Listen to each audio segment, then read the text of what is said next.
Hi. Tell us about yourself. Okay, well, my name is Clint Williams, and I am a senior at the University of Oklahoma in religious studies and also in music. And you went to church. Yes, yes. What was your impression before you went to Turkey? About Turkish people or? Sure, Turkey in general. I think probably my impression was one of ignorance. I didn't really know much about Turkey at all. I considered it in that realm of fearful places that I would never want to go to. One of those places that I would just kind of ignore and it would go away and that would be fine. You know, and I had no impression at all of Turkish people. I just had no idea what people would be like or anything.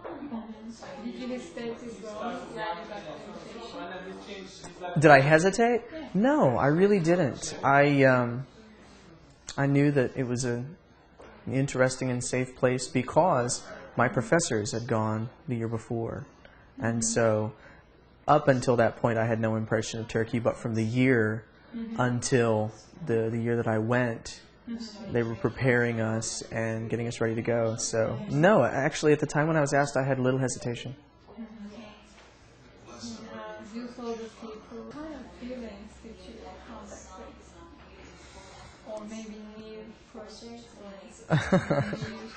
or Well, that's I think the most startling surprise of the whole adventure, and that is I've come back with a career path in mind. The events in Turkey and the things that I saw really started me thinking about what I might want to do in my academic career. I'd always known that I wanted to have a career in academia, but I didn't know what subject area would interest me, and I could never find anything that was continuous enough to be called one subject area, yet diverse enough to be studied facet by facet for a lifetime. And I have found this in Turkey. I've found this juxtaposition between the Byzantine and Ottoman empires and Christianity, Orthodox and non-Orthodox, and also Judaism and Islam, right there in the same area, living together in peace. And so what I brought back from the trip was the idea of studying Turkey in a very serious and academic way. And people say, well, no, it's just that you've been on a trip and you have the bug. You have a temporary interest that's going to go away. And here I am 4 weeks back and it hasn't gone away yet. So you're saying that the trip reinforced your hopes towards faith dialogue? Yes, absolutely. And not only between Islam and Christianity, but between the East and the West. I see Turkey, particularly because of its impending candidacy in the European Union, to be the bridge between Europe and the Middle East. And Turkey, if it's accepted into the European Union, can, for the first time, act as a leader of the other Middle Eastern countries and the other Muslim countries and demonstrate that there can be peace between the East and the West, and there can be peace between Christianity and Islam. Have you heard about Gulen before? Yes. You mean before the trip? Before the trip or during the trip? Yes, I know about him as a result of my professor's trip the year before, and then also from my trip. And or this movement was mostly initiated and encouraged by him. Yes. And actually there's intellectuals and scholars who want him to be nominated for Nobel Peace Prize. Yes, yes. What do you think about it? I think that Gulen has one of the most clear articulations of a solution for peace that I have ever heard. The notions are absolutely wonderful in their simplicity, yet they have so much strength and structure that they are lasting ideas and lasting hopes for a lasting peace. So I think that it's a wonderful thing. And Gulen's movement, or the movement which he founded, plays a central role in how I feel about Turkey and in what I think about Turkey. for me, the two are completely and eternally intertwined. And finally, do you have anything about any moment that you have read or story? Let me see.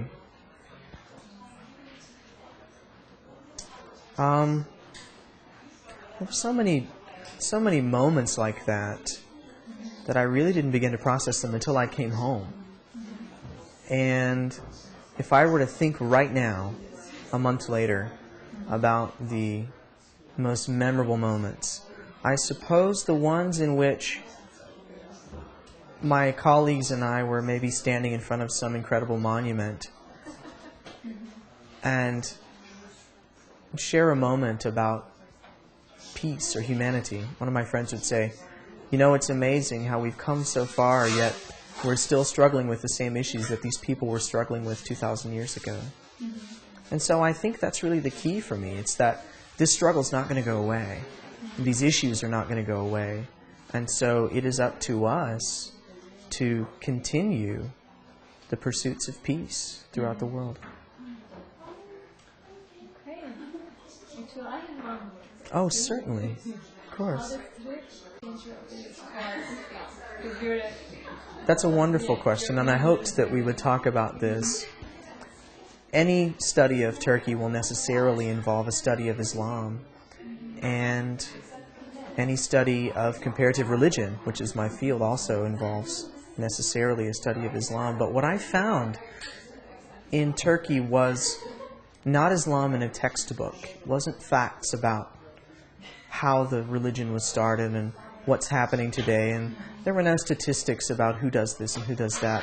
Instead, I encountered a living, breathing Islam, a beautiful religion filled with people of peace and wonder and enchantment. And I think if not for my encounter with Islam in Turkey, there would be no way that I would want to study Turkey or Islam in an academic way. It was that one-on-one experience, that absolute immersion in the culture that allowed my position to be informed.